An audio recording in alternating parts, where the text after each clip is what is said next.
A día de hoy el anime es un medio de entretenimiento muy popular incluso fuera de Japón. Se puede decir que esta última década el anime ha tenido un pico de popularidad en gran parte gracias al internet y a obras que fueron capaces de llevar este medio fuera de Japón y contarle algo al mundo. Obras que seguro conocerás como Death Note, Your Name, Shingeki no Kyojin y Dragon Ball Z en su tiempo han contribuido en esta expansión global, haciendo que el anime deje de verse cada vez más como algo exclusivamente para niños y aprendamos que hay historias capaces de transmitirnos algo mucho más complejo de lo que creemos.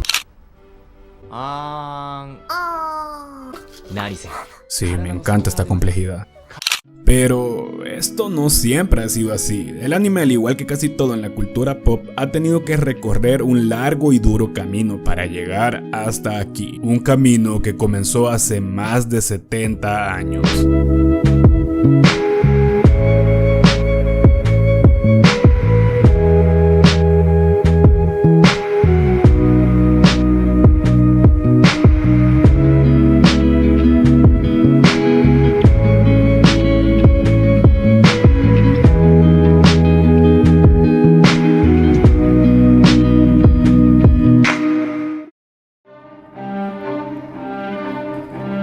El fenómeno de la imprenta se extiende por toda la península ibérica y durante el siglo XVI continuó la plena producción de libros.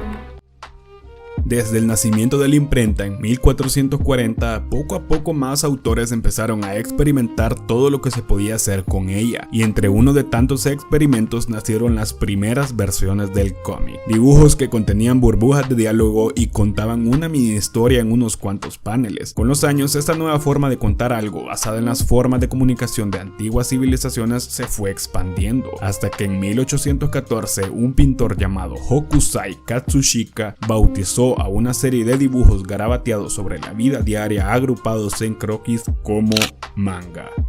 Sí, señores, fue en este instante en el que nació lo que muchos años después se convertiría en un fenómeno cultural y daría vida más adelante al anime que conocemos actualmente. Pero de eso hablaremos más adelante.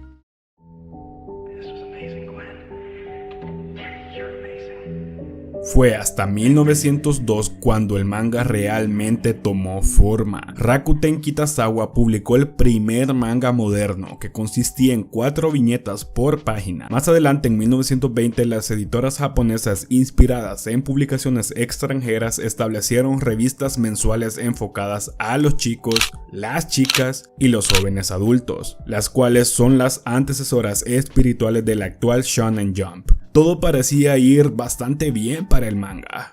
A short time ago, an American airplane dropped one bomb on Hiroshima and destroyed its usefulness. Hasta que la Segunda Guerra Mundial explotó. Pero antes de esto, volvamos un poco en el pasado. Por ahora volvemos nuevamente al siglo XX, ya que es en esta época, en 1901, cuando nace un tal Walter Elias Disney, mejor conocido como Walt Disney.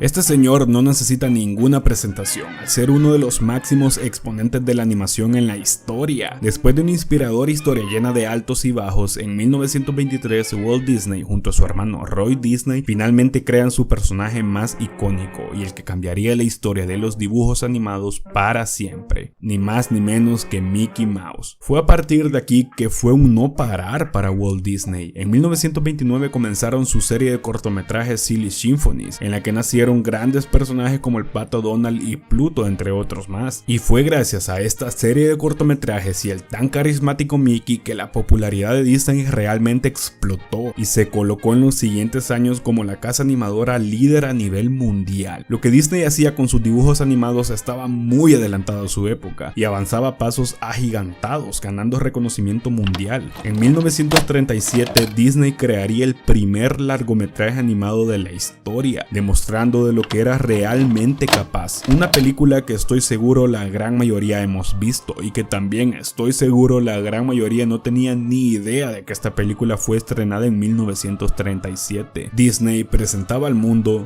Blancanieves y los 7 enanos. Es increíble pensar que en esa época Disney ya era capaz de hacer este tipo de cosas. Aún a día de hoy sigue siendo una película sumamente popular y fácilmente puedes llegar a pensar que fue producida en los 80 o 90 inclusive. Lo que Disney hacía no tenía precedentes ni comparación. Eran los dueños de este nuevo arte y apenas mostraban su potencial. Para los años 40 ya no había duda alguna. Hablar de animación era hablar de Disney directamente.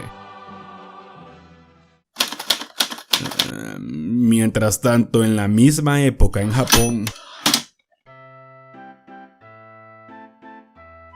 lo creas o no, este cortometraje basado en un manga se hizo solo 3 años antes de Blancanieves. Es evidente lo avanzado que Disney estaba ante los demás productores de animación. Quieras o no, Disney ya era una mega corporación que revolucionó el género y su influencia se veía muy fuerte en todo lo que a animación se refiere. En 1917 se emite el primer cortometraje animado de Japón, cuando apenas Walt Disney comenzaba su mega imperio. Disney influenció tanto el desarrollo de la animación que en la década de los 30 en adelante todo lo que a animación se refiere, Disney era el estándar máximo de calidad y lo que todos querían imitar. Disney tomó el medio y lo hizo suyo. Sin embargo, Japón fue de los países que más interés mostró en la animación, debido a que en Japón existía la idea primitiva de animación por sombras y marionetas, pero se fueron interesando en el nuevo sistema de dibujos animados que Disney impuso y, aunque lento, fueron avanzando hasta irse pareciendo poco a poco al estándar que Disney había impuesto. Y cuando por fin empezarían a crecer en ello y empezaban a encontrar una relación y potencial entre el manga y el anime,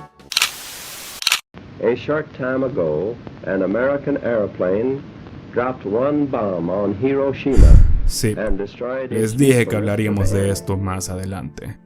La Segunda Guerra Mundial supuso una época de cambios a nivel mundial. Movimientos sociales y políticos nacieron, el nacimiento de nuevas potencias, heridas que a día de hoy siguen sin ser sanadas por completo, y Japón estaba en medio de todo esto. El conflicto de la guerra paralizó al mundo y tuvieron que dejar de lado cosas tan triviales como el manga o el anime para el entretenimiento, e incluso Japón trató de enfocar esto a su favor en términos propagandísticos en plena guerra. Justo como Estados Unidos hizo también. En Estados Unidos nació el tío Sam, y además de utilizar al Capitán América como una representación del nacionalismo que se quería transmitir en esa época, en Japón en 1941, luego del ataque de Pearl Harbor, la Armada Imperial japonesa le pidió a un animador que hiciera una película animada que representara el ataque del cual estaban tan orgullosos. Mitsuyo Seo era un animador que había ganado renombre por algunos trabajos pioneros en la industria, y fue él, junto con un equipo de 5 personas, que crearon Momotaro no Umiwashi, una película animada de 37 minutos que se emitió en 1942, la cual tenía evidentes intenciones propagandísticas. Aún así logró ser popular entre los niños, así que ese mismo año la Armada Imperial le pidió nuevamente a Seo que hiciera otra película retratando los logros militares de Japón en la guerra. Seo era el candidato estrella a ser el punto y aparte en la animación japonesa, gracias a sus logros antes y durante la guerra. Sin embargo, este papel no le tocaría a él. Acabada la guerra en 1947, trabajó en otro proyecto, pero nunca pudo ver la luz, y esto fue lo último que se supo de Seo en la industria.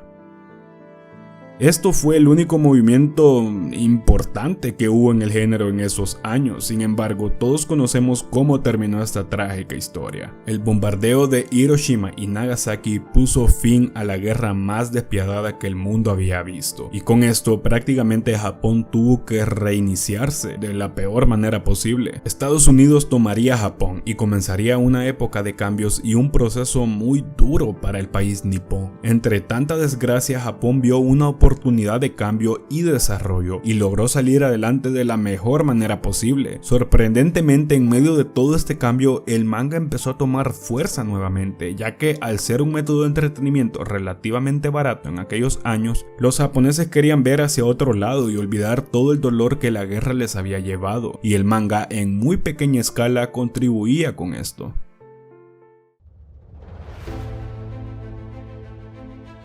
En 1947, el año en que Seo salió de los focos, un apasionado dibujante y fan de Disney revolucionaría el manga para siempre. Fue en este año cuando el denominado dios del manga entraría en escena y reestructuraría todo lo que el manga había significado hasta ese momento. En 1947 haría su aparición el hombre que lo cambió todo, el legendario Osamu Tezuka.